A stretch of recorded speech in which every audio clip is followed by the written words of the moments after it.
하나님 말씀 레위기 16장에서 보겠습니다.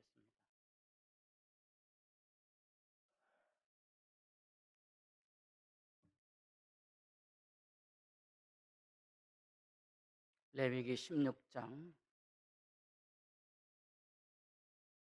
20절입니다. 그 지성소와 회막과 제단을 위하여 속죄하기를 마친 후에 살아있는 염소를 들이되 아론은 그의 두 손으로 살아있는 염소의 머리에 안수하여 이스라엘 자손의 모든 불의와 그 범한 모든 죄를 아뢰고 그 죄를 염소의 머리에 두어 미리 정한 사람에게 맡겨 광야로 보낼지니, 다 같이 22절 보겠습니다. 염소가 그들의 모든 불의를 지고 접근하기 어려운 땅에 이르거든 그는 염소를 광야에 놓을지니라. 아멘.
그래도 꾸역꾸역 한 사람씩 살아 돌아왔습니다.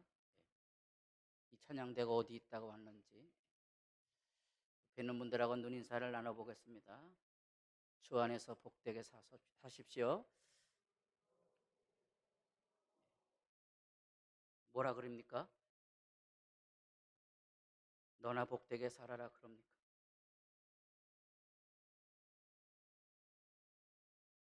우리 시대가 얼마나 뒤틀려 있는지를 잘 보여주는 겁니다.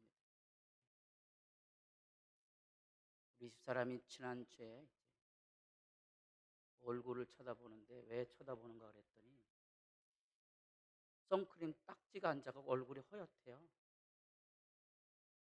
그러거나 말거나 말이라도 이뻐서 쳐다본다 그러면 얼마나 좋겠어요? 왜 그게 안 되죠? 왜 우리는 함께 살아가는 사람들인데 왜 그게 안 되냐고요. 우리는 지금 속죄일의 말씀을 읽어가고 있습니다. 우린 제사 안 드리는데 구약 성경에 나타나는 이 번거로운 속죄, 그것도 짐승을 잡아서 피를 흘린다는 얘기하고 우리하고 무슨 상관이냐?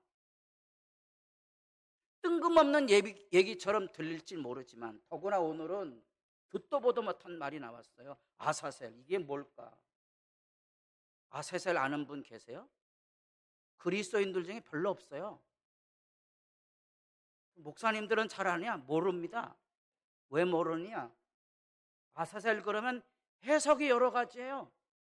아사셀만 가지고 연구하는 학자들이, 레위기를 연구하는 학자들이 그것에 대해서 이렇다 저렇다 대답을 하지만 이따 보여드릴 거예요.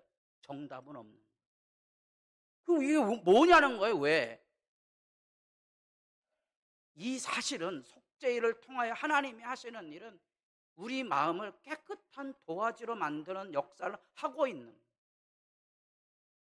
내 안에 더 이상 죄로 인하여 찢겨지고 상하고 아프고 고통하고 신음하는 그 모든 것에서부터 내 개인의 죄를 씻어주셔서 어린이 마음처럼 기쁘고 즐거운 삶을 살아가게 하는 그 속죄의 개념을 지금 눈으로 보여주는 일들을 하고, 그게 개인의 문제만이 아니고 온 이스라엘 백성, 모든 백성들이 하나님 앞에서 그렇게 깨끗한 마음을 가지고 살아갈 수 있도록 하나님이 열어주시는 은혜의 초대장이 되고 있다는 거예요. 행복하게 살고 싶지 않습니까? 깨끗하게 살고 싶지 않으세요? 맨날 혼옷만 입고 살고 싶습니까? 새 옷 입고 싶죠. 전혀 안 반가우신가 보다. 새 옷 입고 살려니까. 여러분, 옷만 새 옷을 입어도 기분이 새롭다면, 마음이 새롭다면요, 헌옷을 입어도 기쁘고 즐거운 거예요. 그게 마음에서 우러나는 거예요. 내 안에 하나님이 오신다는 그 말, 레위기의 핵심의 메시지는 하나님이 시내산에서 계시는 게 아니라 성막 가운데 오고, 성막 가운데 오신 하나님은 우리와 함께 계신다는 사실을 확인해 주고 있는 거예요. 그 안에서 우리는 하나님이 우리와 함께 계심으로 누리는 행복이 있어요. 그게 기쁨이라고요. 하나님 나와 함께 하신다는 거예요. 이 기뻐 뛰는 거예요. 세상의 모든 즐거움이 그 안에 있는 거예요. 여러분, 사도행전 8장에 가보면 이름이 알려지지 않은 구스 네시에 대한 이야기가 길게 한 장이나 거기에 할애되어 있어요. 에티오피아 사람이 예루살렘에 왔는데요, 관광으로 온 게 아니에요. 예배하러 온 거예요. 다른 데 관심이 있는 게 아니에요. 말씀을 읽는데 말씀도 몰라요. 가르치는 사람이 없어서 말씀을 모른다는 거예요. 그가 빌립의 이야기를 듣고 하나님 앞에 누가 내게 세례 주는 것을 그 말이요, 세례 달라고 말합니다. 그리고 세례 받고 예전 한글판에 흔연히 돌아갔다. 흔연이란 말 안 쓰죠. 근데 왜 이렇게 한자말을 썼을까요? 그게 기쁨이 넘친다는 표현이거든요. 예배당에 왔는데 하나님을 모르는 사람은 재미가 없어요. 은혜를 아는 사람은 기쁘고 즐거운 거예요. 왜? 여기 하나님의 집에 왔는데 하나님이 날 사랑하신 그 임재를 누리기 때문에 그런 거죠. 내 옆에 있는 사람들이 그 증인이에요. 사랑하는 사람하고 내가 지금 하나님 앞에 예배하고 있거든요.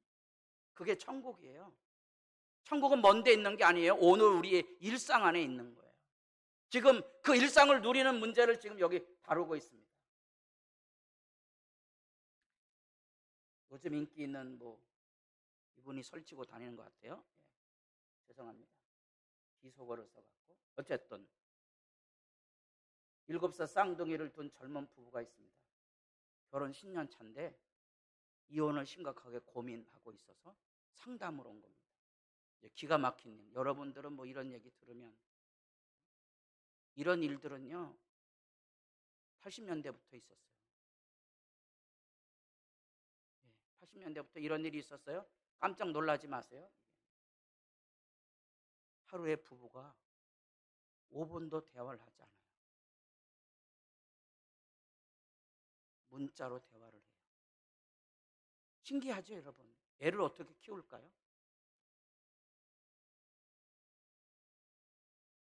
예전에 강남에서 사역하던 분들이 신방을 다니면 이런 가정 얘기를 했어요. 야, 그게 뭔 말이냐? 아니야. 부부가 남편하고 아내하고 따로 살아. 한 집에 산다며. 한 집에 살지만 따로 살아. 혹시 오늘 하천교에 이런 분이 계시면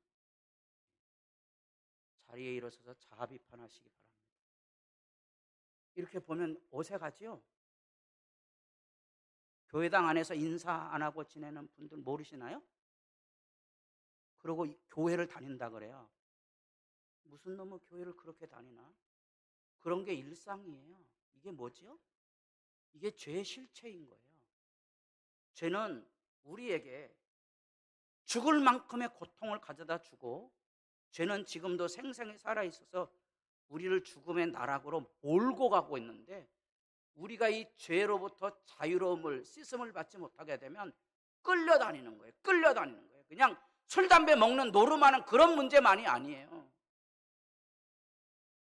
보증을 잘못 써서 집이 날아가기도 하고, 날벼락 같은 암 진단을 받기도 하고, 자녀가 가출합니다. 여러분 어떻게 이겨냅니까? 지금까지 우여곡절을 겪고 어떻게 이겨냈습니까? 바로 그때 하나님의 임재를 만나지 못했다면 여러분 마음 안에 이 죄의 상처와 미움과 증오가 그대로 있을 거예요.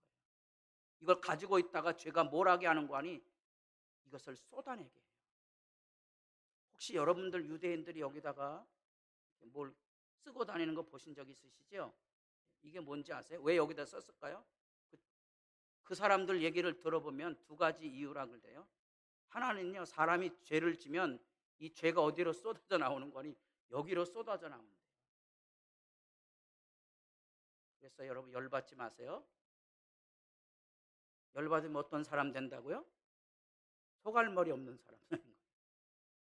난 그 사람들이 왜 그런 얘기를 하는가 그랬더니, 에스라 말씀에 보면 우리의 죄악이 어디에 넘친다 그러죠?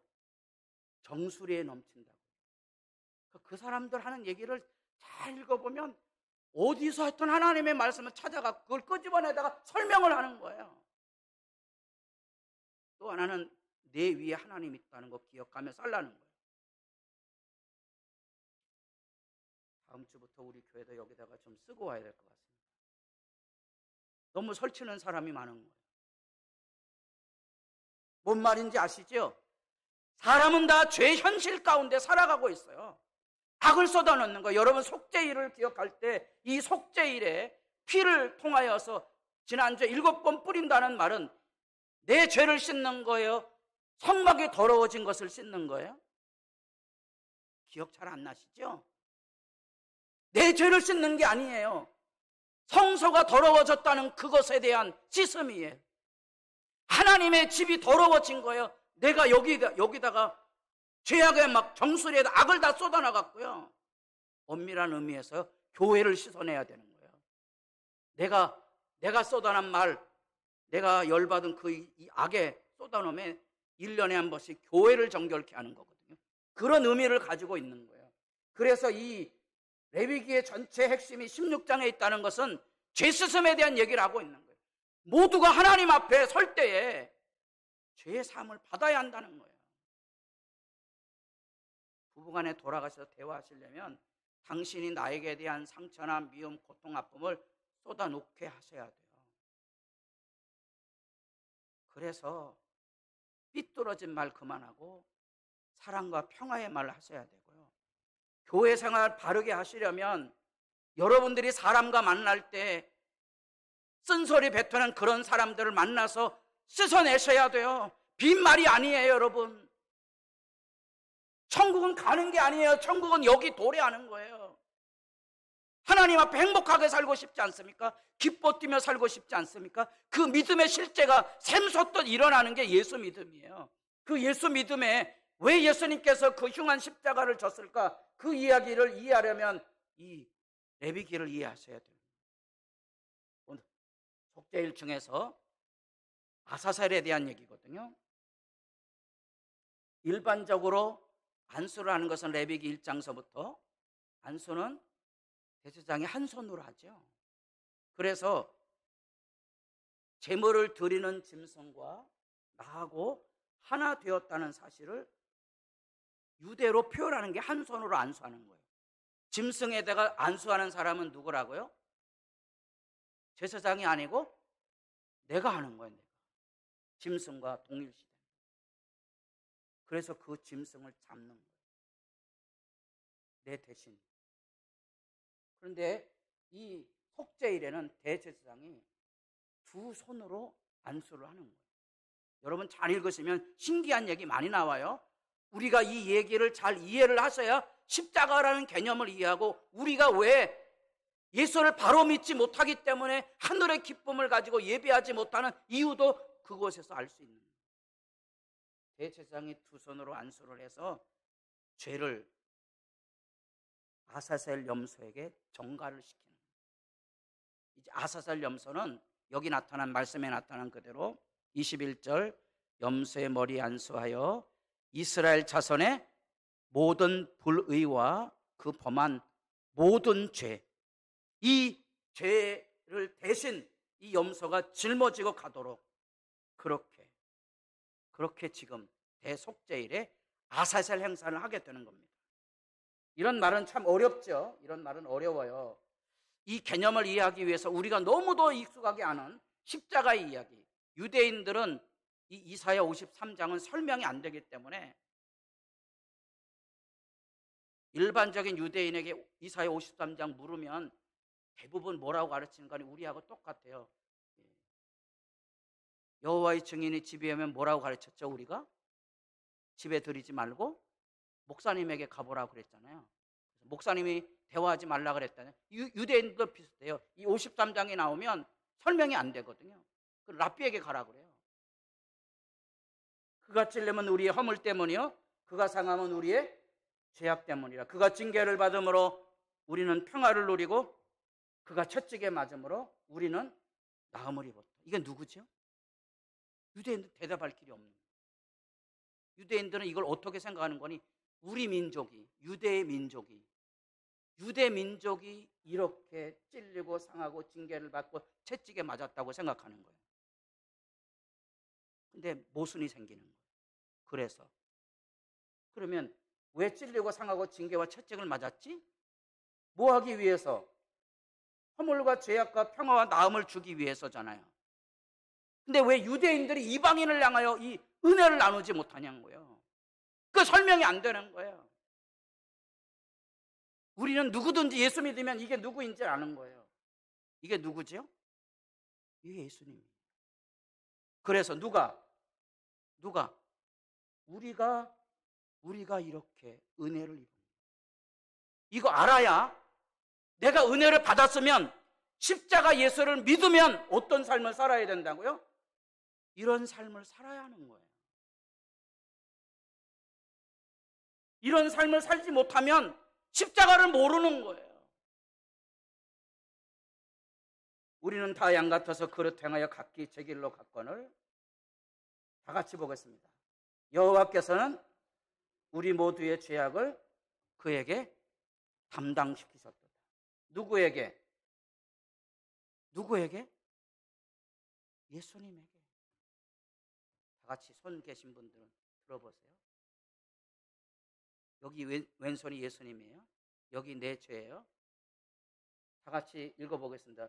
여호와께서는 우리 모두의 죄악을 누구에게? 손 닫으세요. 누구에게? 예수님에게 담당시키셨어요. 내 죄는 어디 갔어요? 내 죄는 어디 갔어요? 예수님에게 갔어요. 아멘 안 하시네. 그래야 여러분들이 여기서 은혜가 느껴지는 거예요. 그게 속죄 개념이에요. 나 같은 나는 죄를 많이 져서 내 기도를 들으신가? 아니, 예수 믿으시라니까.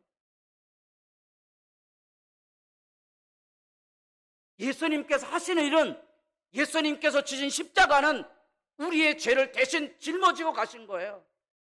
그래서 우리에게 평화와 나음을 허락하신 거예요. 죄 용서함을 허락하신 거예요. 그래서 이 은혜를 알아야 이제 그리스도인이 어떻게 살아야 되냐? 죄를 용서하고 살아야 하는 거예요. 그러니까 평화로운 거지요. 용서할 수 있는 마음이 생긴 거예요. 그전에는 용서할 마음이 없었기 때문에 찌지고 못 가고 살았거든요. 그리스도인들이 이제는 용서하며 살아야 해요. 그게 자유란 말이에요. 자유. 자유가 뭔지 아세요? 하나님이 주신 죄의 굴레로부터 벗어난 죄 스스럼의 복이에요. 이게 자유예요, 자유. 그리스도께서 우리를 위해 저주를 받은 바 되사 율법의 저주에서 우리를 속량하셨으니 기록된 바 나무에 달린 자마다 저주 아래 있는 자라 하였습니다. 주님의 십자가는 죄의 저주를 짊어지신 거예요. 많은 사람들이 예수를 믿는다고 말하며 이 십자가를 믿지 못하는 거예요.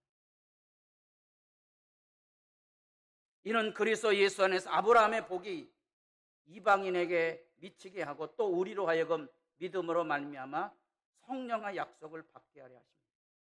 놀랍죠? 바울이 왜 이방인에게 복음 전도자가 되는 걸 영광스럽게 여겼을까? 아브라함의 복이 유대인들에게만 있는 게 아니에요. 이제는 누구에게도 열려진 거예요? 이방인들 누구에게나 열려진 거예요.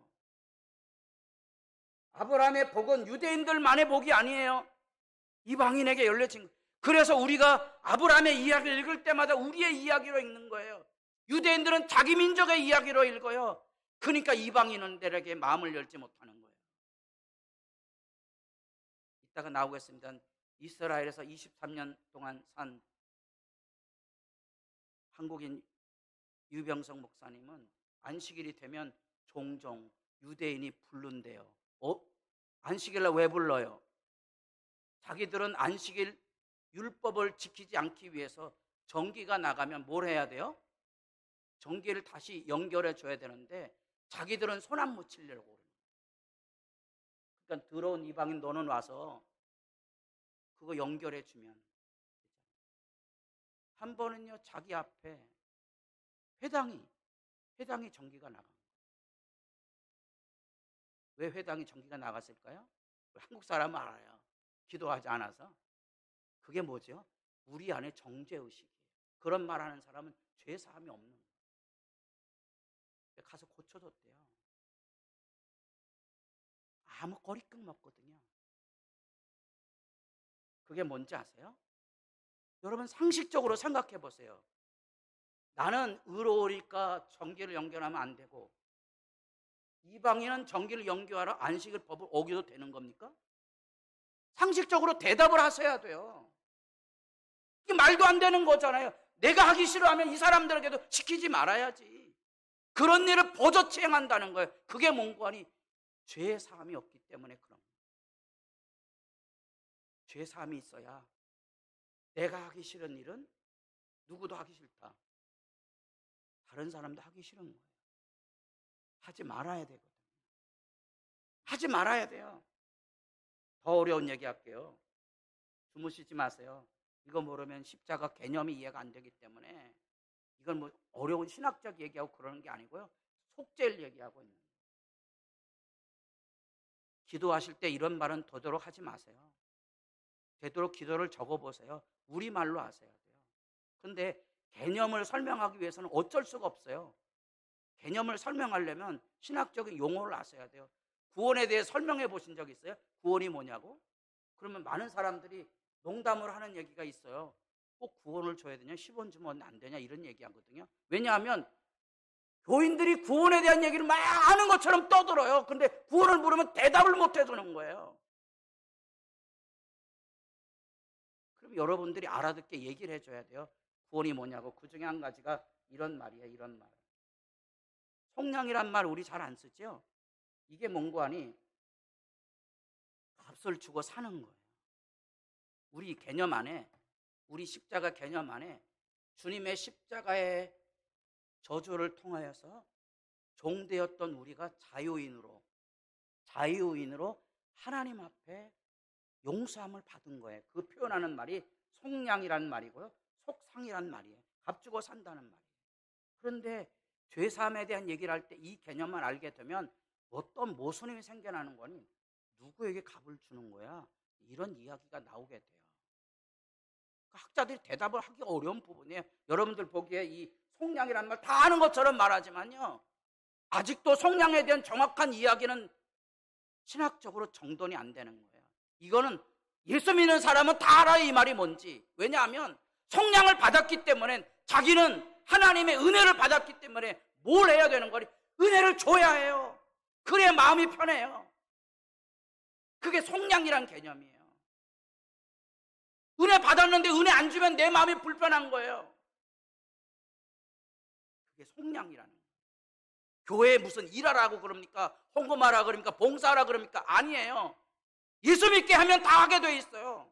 왜? 그게 훨씬 기쁘고 즐거우니까.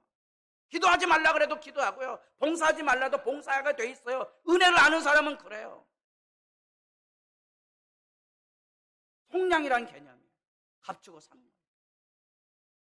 여러분들이 옛날 그 뿔이라는 영화를 기억하시는 분들 가물가물 하시나요? 저 아프리카에서 흑인을 잡아다가 일을 시키는데, 그래서 멀쩡한 사람에게 번호를 매겨갖고 이걸 팔고 사요. 얼마 안 됐어요. 얼마 안 됐다고요. 사람을 짐승처럼 팔아먹는 미국 사회, 지금도 흑인들을 멸시하는 그 풍토가 아직도 남아있잖아요. 그 주인이 나를 샀어요. 그러면 고대 사회의 기본적인 개념이 뭔가 하니 신발을 이렇게 벗어드는 거예요. 이제부터 누구 따라가야 되는 거예요? 주인 따라가야 되는 거예요.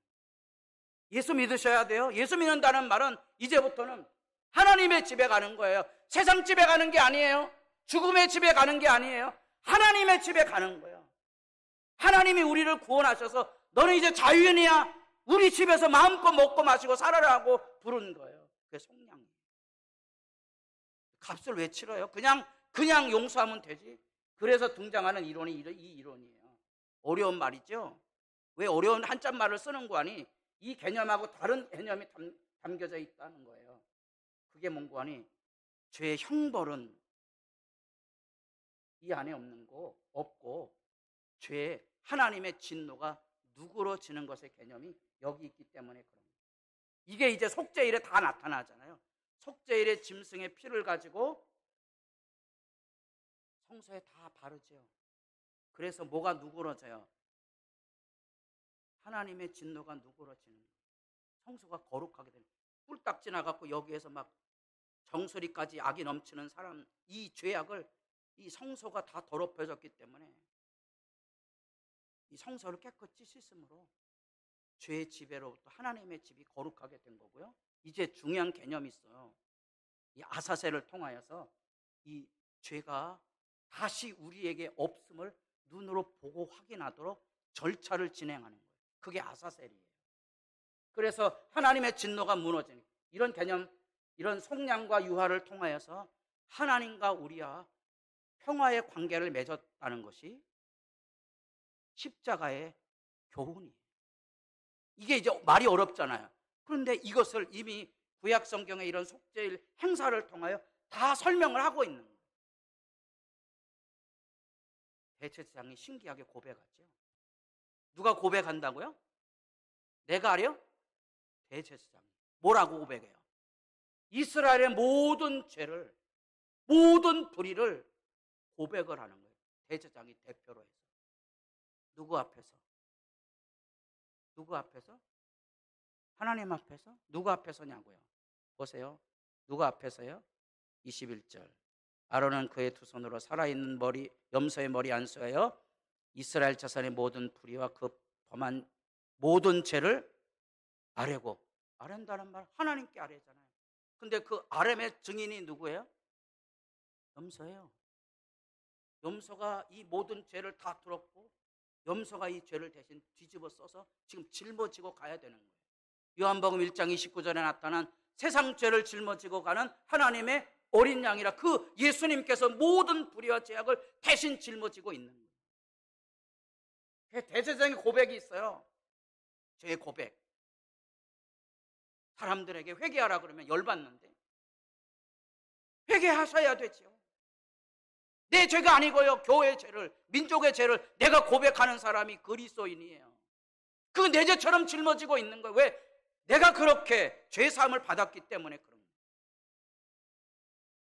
내가 이 죄사함을 받지 못했다면 못해요. 죄사함 받은 사람만이 내 죄인 것처럼. 그래서 자녀가 본드를 해서 고통받는데, 이놈이 하필 교회 화장실에까지 와서 본드를 하는 거예요. 이 권사님이 교회 옆에 사는데 낯을 못 드는 거야. 이게 얘 때문에 교회를 옮겨야 되냐? 내가 뭐 어떻게 할 말이 없는 거야. 권사님에게 그랬어요. 수치와 모멸을 짊어질 각오 없어요. 주님은 대신 짊어지셨는데 아프십니까? 예수님 생각하시고 짊어지고 가셔야 돼요. 우리 삶 안에 내 죄의 고통뿐 아니라 심지어 이웃의 고통과 아픔도 내가 짊어지고 가는 게 그리스도인이에요. 그게 죄의 고백 안에 담겨져 있는 의미예요. 그 유명한 로마서 3장 25절 26절 말씀이에요. 이 예수를 하나님이 그의 피로 믿음으로 말미암는 뭘로 세우셨다고요? 요 화목제물이 대속제일에 들어가는 지성소 위에, 법궤 위에 있는 자리를 말하고 있는 거예요. 이게 지금 죄사함의 얘기를 하고 있는 거예요. 피를 7번씩 바르라는 얘기 지난주에 도표로 보여드렸잖아요. 여기다 피를 뿌리고 피를 발라야 돼요. 한 번 7번, 한 번 7번, 한 번 7번. 왜? 전에 지은 죄를 간과하심으로 뭐라고요? 자기도 의롭다 하시고 예수 믿는 자를 의롭다는 말은 하나님하고 화목한 상태를 말하는 거예요. 하나님을 만나면 기쁘고 즐거운 거예요. 예배당에 나온다고 해서 예수 믿는 게 아니에요. 예배를 드리는 게 아니에요. 하나님 때문에 기뻐하고 즐거워할 수 있어야 돼요. 옆에 있는 사람 때문에 기뻐하고 즐거워할 수 있어야 돼요. 속죄기는 그 사람 때문에라도 나라도 죄를 짊어지고 가겠습니다. 예수 믿는 사람이 주는 자유예요. 누구 때문에 나라가 안 되는 게 아니에요. 그 사람 때문에 내가 십자가를 지고 가는 게 그리스도인의 삶의 모습이죠. 여기가 이제 이 M.M. 연구소 아까 얘기했던 분이 찍은 사진이에요. 광야로 보내거든요. 접근하기 어려운 땅. 이 예루살렘에서 지금 12km 떨어졌으니까 건강한 젊은이들이 빨리 가야 3시간이에요. 이걸 이제 예루살렘에서 공부하는 유학생들이 실제로 여기를 가봐요. 서너 시간씩 가야 돼요. 뭘 싸들며 거치고 가야 돼요. 라면 삶아지고 가야 돼요. 가서 이런 데다가 이제 아세셀 염소를 내동댕이 치는 거예요. 날이 저물면 여기에 뭐가 떠돌아다니는 거니? 야생, 여우 같은 것들이죠. 다시 돌아오지 못하도록 여기 나타난 그대로 접근하기 어려운 땅, 사람이 없는 그곳, 들짐승들이 헤매는 그곳에다가 여기다가 다 던져버리는 거예요. 하르몬타르라는 지역이에요. 왜? 이게 지금도 마치 여러분 마라톤 하게 되면 중간중간에 물 떠놓고 물 마시게 하죠. 제사장이 1년에 한 번 이렇게 가요. 중간중간에 물을 마시고 쉬어야 돼요. 그리고 돌아오는 거예요. 돌아온 얘기는 다음 주에 할 거예요. 참 별꼴이야. 그런 걸 왜 하느냐고요. 죄 용서에 대한 이야기를 너희 눈으로 보고 들으라는 거예요. 다시 죄가 없다는 사실을 확인시켜주는 부분이거든요. 그래서 아사셀의 의미가 이런 의미가 있어요. 관심 있으시면 나중에 참조해서 읽으시고요. 중요한 얘기예요. 그러나 이제는 너희가 죄로부터 해방되고 하나님께 종이 되어 거룩함에 이르는 열매를 맺었으니, 거룩함은 우리에게 뭘 준다고요? 영생이 뭐예요? 지금 예배당에서 기뻐 뛰고 지낼 수 있는 게 영생이에요. 이거 없으면 영생이 없는 거예요. 확인하셔야 돼요, 여러분이. 어떻게 이게 가능한 거냐? 이게 십자가 얘기만 안에 담겨져 있는 믿음의 신비로움이에요. 예수 믿는 사람들이 가지고 있는 위대한 비밀이에요. 기쁘게 짊어지고 가는 거죠. 기쁘게 짊어지고 가는 거죠. 죄의 삭은 사망이요, 하나님의 은사는 그리스도 예수 우리 주 안에 있는 영생이라. 아멘. 영생이 있기를 바랍니다. 누구에는 자주 총질하죠. 그 학생들이 막 죽어나가요. 그 중에 예수 믿는 사람들이 있거든요. 그 총질한 놈을 법정에 세워서 죽이라고 아우성치는데 일부의 그리스도인들은 침묵합니다. 기자들이 가 묻습니다. 당신은 왜 아우성치지 않느냐?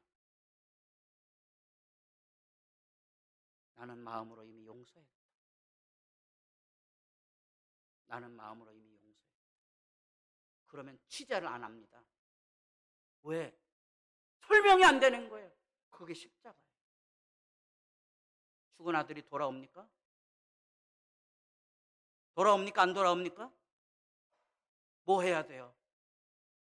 용서하는 길밖에 없는 거예요. 만일 우리가 죄 없다고 말하면 스스로 속이고 또 진리가 우리 속에 있지 아니할 것이요. 만일 우리가 우리 죄를 자백하면 그는 미쁘시고 의로우사 우리 죄를 사하시며 우리를 모든 불의에서 여러분들에게도 기뻐 뛰는 죄사함의 은혜가 있기를 진실로 바랍니다. 그것이 영생입니다. 기도드리겠습니다.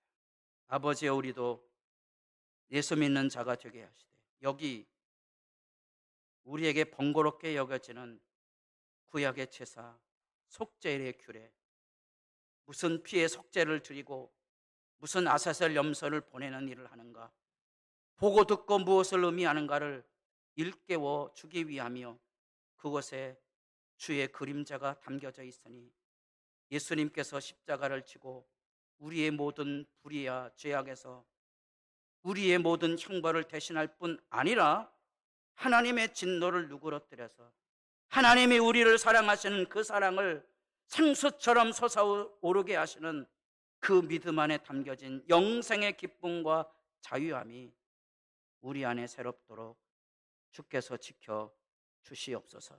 예수님의 이름으로 기도드립니다. 아멘.